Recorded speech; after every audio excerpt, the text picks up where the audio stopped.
I got it. Hey, Bobby. Bring the camera in. Hey, come here. Come here. I've got you, Bobby. What's your name? You're alright. What's your name? What's your name, sweetheart? My name is Cleo. Your name is You're alright, Cleo. Bobby. Hello, Cleo. My name is Cleo. For police investigators in Australia, these 4 simple words will definitely stick with them for the rest of time, and hopefully remind them even on their darkest days of their work, and hopefully remind all of us who, live in fear sometimes or going through hard things that it sometimes pays to have hope, and sometimes having hope wins out in the end.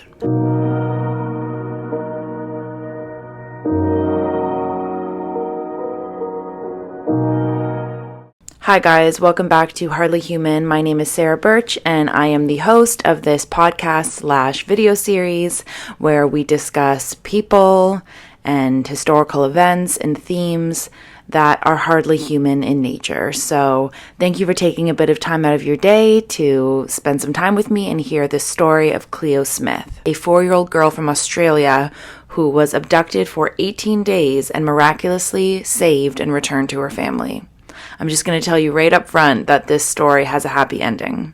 But let's start at the beginning. Cleo Smith was a beautiful, bright young girl who was born in the town of Carnarvon. I'm going to struggle to say that. Carnarvon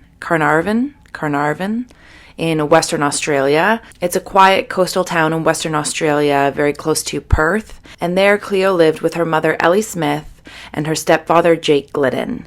I'm not sure about who her bio dad is. I'm assuming it's not Jake because he is considered to be her stepdad, and also she has a different last name to him. She took her mother's last name. Not really relevant, but for all intents and purposes, Jake was Cleo's father. And Jake and Ellie ended up having another child who is Cleo's little sister named Isla. So at the time of this story, Cleo was 4 and I believe Isla was around 2. So they were a happy little family living in Western Australia, 2 energetic, bright, free-spirited young girls, and they were going to go away for the weekend, just the 4 of them, a little family trip, just drive up the coast and have some alone time, go camping, kick back, take a break from day-to-day life. On October 15th, 2021, the family of 4 set out for a relaxed, fun-filled camping weekend, just the 4 of them. They jumped in the car and they drove up the coast. They were going to camp out at a place called the Blowholes Campsite, also known as Point Quoba. This is a popular yet isolated destination about 75 kilometers north of their home in Carnarvon. It's a popular yet quite isolated destination for people who want to go be more isolated in the environment, and it's a beautiful, beautiful place. I will show some videos here. It just looks absolutely scenic and idyllic. I would love to go there. But when you know what happens in this case, you'll understand that it is quite scary to camp out completely isolated with no neighbors around, no infrastructure around, no facilities around. Based on the description, this destination, the Quoba Blowholes or the campsite, seems like a great place for children. As long as you're watching them, because it seems like there's lots of places where they could fall. But it's just full of biodiversity and beautiful scenes and lots of wide open space for the children to run around and have fun. And Ellie and Jake, I'm sure, when they set off on this little vacation, had no idea the events that would unfold. So they arrived at the campsite on October 15th and then set up their camp to sleep overnight. So they had a tent that basically had like a partition in between. So it was a pretty large tent because it comfortably fit 4 people. And Jake and Ellie would sleep on one side, and then there was this kind of partition, and then on the other side was Isla and Cleo. I imagine that they'd used this tent before. It was seemingly built to accommodate a family of 4, and the children seemed comfortable with the setup. I know some people find it strange that the parents would sleep with a kind of partition separating them from the children, but who's to say, who's to judge? Everybody's comfortable with different things, and if the children were comfortable with it, and you really would think that Ellie or Jake would be able to hear anything, hear their daughter's cries or whimpers or anything like that if something were wrong. How is it any different, I suppose, than sleeping in a separate room from your children in a house? But I think when you know what happens in this case, a lot of scrutiny starts to fall on the parents. And this is just one of those small details of, why did they sleep in a separate partition and what were they thinking? So you have to take all of that with a grain of salt. They set up their campsite, got into their pajamas, and Cleo was ready for bed around 8 p.m. She was apparently wearing a pink and purple Bonds brand sleep suit of sorts, and her sleeping bag was gray and red. There's a photo of the sleeping bag here, so you can see the sleeping bag becomes an interesting point within this case. So after a long day of driving and exploring, the family of 4 went to sleep. Everything seemed normal. But around 1:30 a.m., Ellie was awoken by her daughter Cleo. Cleo said that she was thirsty and asked her mom for some water, and her mom happily got Cleo some water, had a quick check-in with Cleo and Isla, and then went back to bed in the separate blow-up mattress in the other side of the tent. A few hours later, Ellie woke at kind of more of a normal time at 6 or 6:30 a.m. And of course, the first thing she does is crawls over, opens the partition, and checks on her 2 daughters. And she was horrified to find out that Cleo was not there. Isla was sound asleep in her little cot, but Isla was nowhere to be seen. Her distinctive red and gray sleeping bag was also nowhere to be seen. So she's going to open the tent to look outside to find Cleo, and she realizes that the zipper is already open and the tent is already open. She obviously takes a look around the general surroundings, maybe calls out Cleo's name a few times, but it didn't take long for the panic to set in and for Ellie to realize that her daughter was not in the nearby vicinity at all. Ellie and Jake decided to officially call for reinforcements at 6:26 a.m., so that is when they called 911. As typically is the case and should be the case with cases of child abduction, police took this seriously immediately, right from the jump. The area where they were camping is full of dangerous obstacles for children. There are mines, there's the ocean, there's cliffs, there's blowholes. So most people at the beginning weren't necessarily suspecting foul play like a stranger abduction. They were more so assuming that Cleo took off in the night to go play or go explore and something bad happened to her. Maybe she fell, maybe she hurt herself. Inspector Joe Monday said that the first call to action was basically to get officers to spread out along the area and along the roads and to stop every single car, every single caravan that went by, to talk to the drivers, check what their whereabouts were, do a quick inspection of the vehicle to make sure Cleo wasn't in any of the vehicles, take their driver's license, make note of who they've spoken to, and then send those people on their way. While this was going on, locals in the nearby area were asked to check their property, check their garbage bins, check for evidence, check for any sign of a young girl. Police interviewed in total over 100 people and campers who were in the general vicinity of the Quoba blowholes during this time.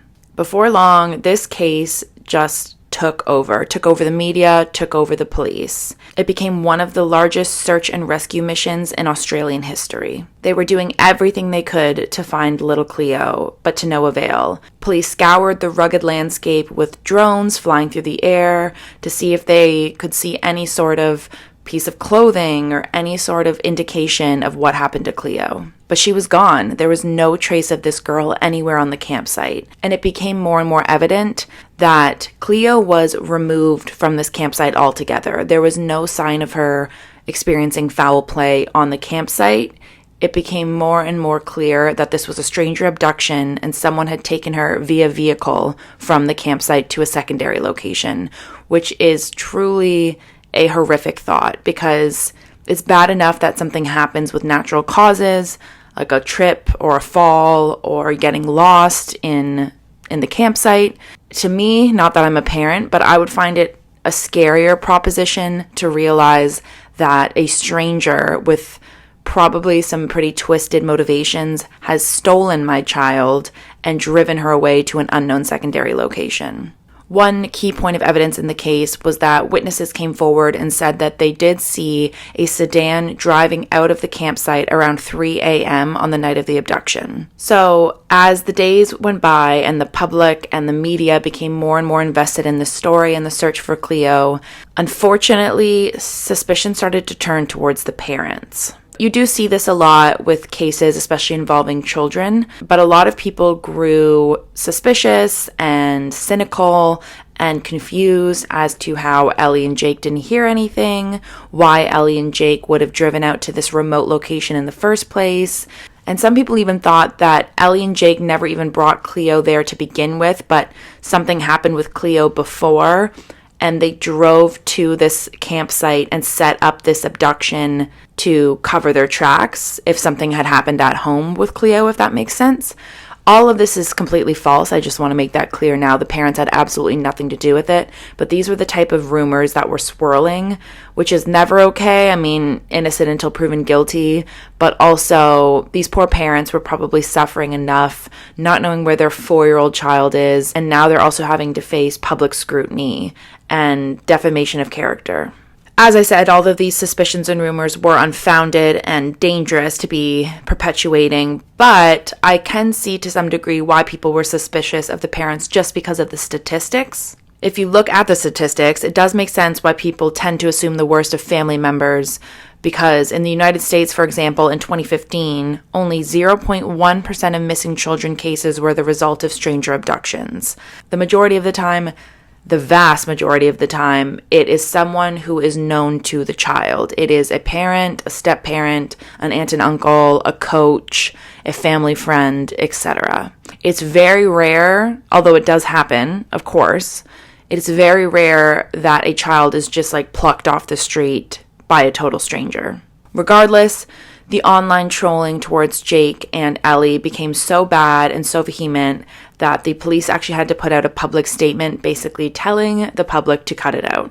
Officers said that they were doing a thorough investigation and there was nothing that had happened in their many, many conversations with Jake and Ellie that would point that they were being anything other than truthful and accurate with their statements and with their testimony. Investigators pushed on despite not really having any breaks in the case. They combed CCTV footage, interviewed witnesses, went through phone data, and sorted through anonymous tips from the public. Finally, throughout all this hard work, a critical breakthrough shifted the case.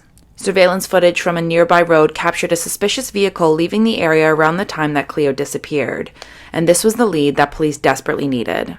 The timing of this car leaving the campsite on CCTV coincided pretty accurately with the time frame that those witnesses had said that they saw a vehicle, which they assumed to be a sedan, leaving the campsite. So everything was kind of starting to come together, and now they had actual, tangible, physical proof that there was a particular car leaving the campsite. With this break in the case, officers were feeling more and more motivated to find Cleo. More than 100 officers were assigned to this operation, and it was given the name Task Force Rodia, or RODIA. I don't know exactly how to pronounce that. The Western Australian government also offered up a $1 million reward, and Premier Mark McGowan said that the reward was for information resulting in finding Cleo, or leading to the arrest and conviction of anyone involved in her suspicious disappearance. As more and more time passed, it became glaringly evident that this was a stranger abduction with likely malicious intent. Detective Superintendent Rob Wild told reporters, given the information now that we've gleaned from the scene, the fact that the search has gone on for this period of time, and we haven't been able to locate her, it leads us to believe that she was taken from the tent. Acting Police Commissioner Blanche spoke to ABC Australia on November 2nd, explaining, "I think it's more than likely an opportunistic type of event. We know they got there on Friday night, it was getting dark, and there would have been limited opportunity for people to observe Cleo at that time. There are 100 people on the task force searching for Cleo, 50 locally and 50 in Perth. The working theory is that she was still in Western Australia because it was a high-risk proposition someone would try and take her out of the state." By early November, Cleo Smith was missing for 2 weeks at this time, and things were not looking good. It was becoming more and more probable that they would be finding a body and not a healthy, happy young girl. I know this is a very bleak thought, but it is rooted in some rationale. It is very statistically unlikely that a missing child will be kept alive for more than 24 hours after their abduction. Oftentimes, they are killed within 3 hours of their abduction. That is normally the critical time frame that police need to work within, which is obviously not a very large time frame. So the fact that she had been gone for 2 weeks, there was not a lot of hope left. However, by some wonderful miracle, fate had a different ending in store for 4-year-old Cleo Smith. On November 3rd, 2021, 18 days after Cleo was abducted, she was found safely. Police raided a home in Carnarvon, which, as I said, is the same hometown that Cleo lives in. So apparently this home that they raided was only a few blocks away from Jake and Ellie's home. When inside, police made an absolutely wonderful discovery. They found Cleo alone in a relatively lucid and healthy state. She was locked up in the house owned by an Indigenous man named Terrence Darrel Kelly, who they promptly arrested after this discovery. Although Cleo was obviously a little scared and confused and, undoubtedly traumatized, the good news is that Cleo seemed to be fine physically. She didn't seem to be emaciated. She didn't have any bruises or any noticeable injuries, or she wasn't undressed, anything like that would point to her being, tortured or severely mistreated while she was taken. She seemed to be somewhat cared for and well-groomed, which is quite strange given the statistics that I mentioned earlier. The video of Detective Cameron Blaine rescuing Cleo and speaking to Cleo, and that's the video where she says, "My name is Cleo," in her adorable little Australian accent. That video is obviously very heartwarming and emotional and will give you goosebumps, but it's also become quite viral. That snippet has become quite viral within true crime circles and within Australia in general. Detective Blaine explained, "I turned around and walked out of the house. Not long after that, we got her into the car. We called Cleo's parents and said, 'We've got someone here that wants to speak to you.' It was a wonderful feeling." Professor Mallet with the University of Newcastle, who is a criminology professor, said, "For a child to be taken and found well after nearly 19 days, I don't think I've ever seen this kind of outcome." I don't know if I've ever heard of this kind of outcome either, in all of the true crime cases that I've covered and that I've heard myself. So now let's talk about what we know that happened on the night of the abduction, which was October 16th, 2021. It is still unknown to this day whether he intentionally drove there to abduct Cleo or whether this was just like a spur-of-the-moment decision and a crime of opportunity. Terrence just happened to be kind of wandering around the area and saw the tent, and either way, it's an extremely risky move, but Terrence hasn't really spoken a lot to the police or to the public. We'll get into him later. He's a complicated person, but a lot of what happened to Cleo when she was in captivity and when she was taken is still unknown, and I don't think a lot more is going to be released to the public. The information I'm presenting to you is pretty much all the information that is known, and I think a lot of it is purposefully being protected because Cleo is so young and alive and has a whole life ahead of her and a whole future ahead of her. And I don't feel like it's necessary for the public to need to know every single little detail of what happened to her. I know people are curious and that's natural, but I think the less the public know about this young girl and what happened to her, the better, so that she can have as clean of a slate as possible moving forward in life. I think some things are better left unknown. What is believed to have happened was that Terrence took a lot of methamphetamine, which naturally kind of emboldened him and loosened his inhibitions a little bit, and that is what probably gave him the confidence to abduct Cleo from that tent. He was also masked by the darkness of night and didn't have to worry about being seen by people because it was such a remote location. But sometime in between 2 a.m. and 4 a.m., Terrence decided to unzip the sleeping bag, step in, and scoop up Cleo, sleeping bag and all. So he took the sleeping bag with him, and this sleeping bag that I mentioned earlier has still never been recovered to this day. While his motives remain unclear, as I said, it is very obvious that Terrence Kelly is not a well man. He is not a stable man. No one who does something like this is a well person. That's very obvious. But Terrence has a very complicated backstory. I'm not saying any of this to excuse his behavior. I feel like nothing excuses crimes against children. But Terrence is an interesting case. And Terrence is quite a sad victim in and of himself. And I say this in every episode. Victims terrorize other victims, and it's just this cycle. You get victimized by someone, and then you start to victimize other people, and then those people get traumatized, and then they start to victimize other people. And I think that really is kind of the case here with this. Again, not excusing his behavior at all. He's a reprehensible man, obviously, for doing what he did to Cleo and to her family. But I'll tell you a little bit more, and then maybe you'll understand what I'm trying to say. Terrence Kelly was exposed to excessive drugs and alcohol in utero and was removed by his drug-addicted mother at age 2 and placed with his aunt named Penny Walker, who basically became a grandmother to him. Walker had told community workers that when she had received Terrence as a baby, he was only 2 and he was carrying around a bottle with him. The bottle had alcohol in it. So not only was he exposed to fetal alcohol syndrome via utero, but he was also drinking alcohol out of a bottle when he was 1 and 2 years old. So, I mean, I don't have access to his medical reports, obviously, but I would venture to guess that Terrence Kelly has a pretty severe case of fetal alcohol syndrome and also a pretty traumatic childhood with neglect from his mother. And all of that added together to create a very stunted man. He was said to have very childlike behavior, even as a grown adult. People really saw him more as a child in terms of his brain and how he saw the world and his interests.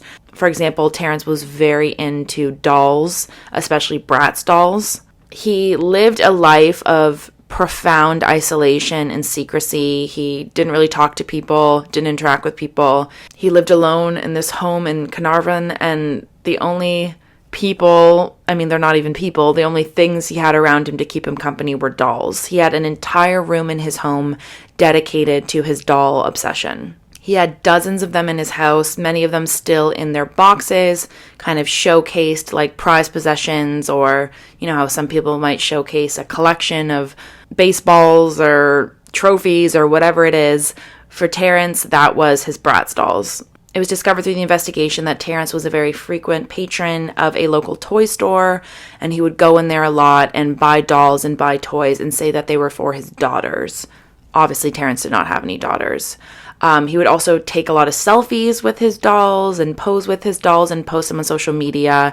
And he was an avid user of social media, specifically Facebook, creating a lot of fake profiles and fake identities on there, kind of building this fantasy life for himself that he would never have in real life. He obviously didn't have a partner, he didn't have children, he lived completely alone. But in his Facebook world, Kelly created daughters for himself and a wife for himself and all these various different catfishing profiles that would interact with each other on Facebook.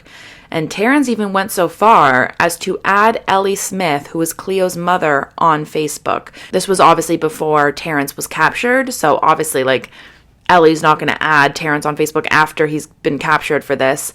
But that, to me, that detail shows a little bit of premeditation, in my opinion, that he did that. Obviously, he knew who Ellie Smith was and took a liking to her, took a fascination to her. Maybe she reminded him of one of his dolls, like a living, breathing doll.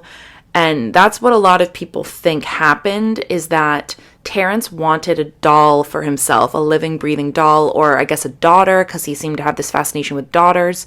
So he took Cleo and he somewhat took care of her. He fed her, he dressed her, he cleaned her for the 18 days that she was gone, as if she was his little doll. Anyways, the chief judge of the Western Australian District Court, Julie Wagger, told a court in Perth that Kelly had a severe and complex personality disorder and had injected methamphetamine on the night he stole the child. Wagger said to Kelly in court, "No child in Western Australia should have suffered the neurodevelopmental difficulties, the trauma, the grief, and the neglect that you suffered as a child and as a young person." Wagger continued, "Sadly, in Western Australia, many Aboriginal people have suffered the adverse impacts of colonization. I fully accept that you're one of them, and I accept that you've turned to drug misuse because of the pain and trauma that you've suffered throughout your life." So in January of 2022, now 36-year-old Terrence Darrel Kelly pleaded guilty to the charges brought against him. Due to offering a plea of guilty, there was no trial needed, and it just went directly to sentencing, which is a great thing because it spared Cleo and her parents from having to testify in court and relive the horrors that they went through. The judge handed Kelly down a discount on his sentence of only 13 years and 6 months in prison. So yeah, that's basically it. He is now in prison. I truly hope he is receiving some sort of psychiatric help because I truly believe he needs it. I am obviously so happy that Cleo is safe and sound, and I really hope that because she was only 4 years old when this happened, that she will not remember a lot of this, and hopefully she will be protected by her parents and, you know, be in collaboration with different child psychologists and stuff to just make sure that this impacts her as little as possible throughout the entirety of her life. I have no doubt it will impact her, but hopefully everyone, all the adults in her life can kind of work together to protect her from being destroyed by this, because she has a full life ahead of her. And I would just hate to see Cleo suffer the rest of her life because of this. According to The Guardian, Kelly did say in a police interview that he roughed her up a bit and he smacked her once because she was being bossy and crying because she wanted chocolate. That's basically all he said. He did bound her, like he did tie her up so she couldn't leave when he was away. And that's, police found her like tied up. I don't know if she was tied up to a chair or a wall. I don't exactly know, but she was unable to flee.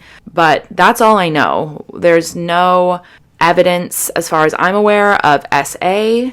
Thank God. The police and the media have put out as much as they're going to put out, and we should just take it all at face value and hopefully just breathe a sigh of relief that Cleo is okay. So Cleo is now 7 or maybe going on 8 years old, and she is absolutely thriving.